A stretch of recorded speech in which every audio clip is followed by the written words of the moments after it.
Welcome back for another book talk video. It's Magical Monday. Hope that you are doing awesome. For Magical Monday today, I'm going to talk about the novel Elantris by Brandon Sanderson. It came out in 2005. I gave it 5 out of 5 stars when I read it, which was much later than that, several years after. I highly recommend the book. That's really all that I need to say, hopefully, and you're going to go out there and get the book and read it. This is an example of epic fantasy that is able to be a standalone novel that works completely without reading his other works, although Brandon Sanderson does connect his works together in the Cosmere, as he calls it, his version of the Marvel Cinematic Universe, where all of his books tie together in the same galaxy. Very exciting stuff. To help you to understand this book, I have to ask, have you ever been late to a party? Have you ever shown up to a party and there are things going on at the party? There are inside jokes. There are people doing activities that you don't understand, that sort of thing. That's kind of how I felt here. A long time ago, I'm talking about over a decade ago, my friends were getting together talking about this guy Brandon Sanderson, this author I'd never read, and about how he was great at creating a system of magic and explaining how the magic worked in his book. And when I was talking to them, I have to admit, long ago, this was a new concept in my brain, and I didn't understand why it was a big deal. You know, you read or watch Lord of the Rings, Gandalf just does magic,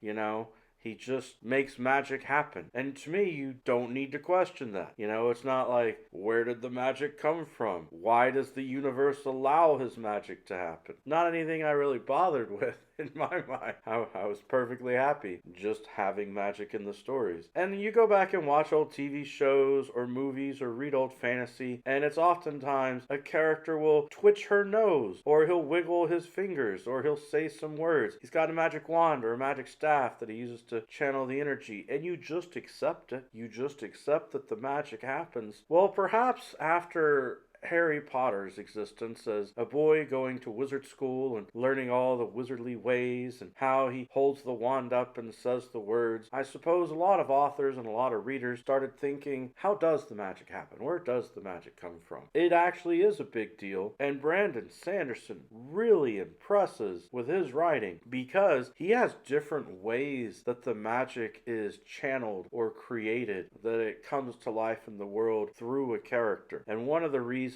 that I absolutely love this novel, Elantris, is because the character Rao, R-A-O, he spends so much of his time trying to figure out what has happened with magic and how to make the magic work properly again. And it's really fascinating as he goes through his discovery of doing that. It's also somewhat of a supposed love story because at the very beginning, you've also got the woman that Raoden was supposed to marry showing up and finding out that he's now supposedly dead. Though clearly he's not. We as readers know that because we've got the different points of view. I also love the way that Brandon Sanderson alternates point of view from chapter to chapter as the characters are both trying to figure out the mysteries and what's going on. It's hard to believe that this is Brandon Sanderson's first published novel because it is so wonderful. And quite frankly, I've now read a lot of his works, and Elantris remains up there as one of my favorite works by him. Check out the book. I highly recommend it. Elantris by Brandon Sanderson. Every day is a good day for a book talk.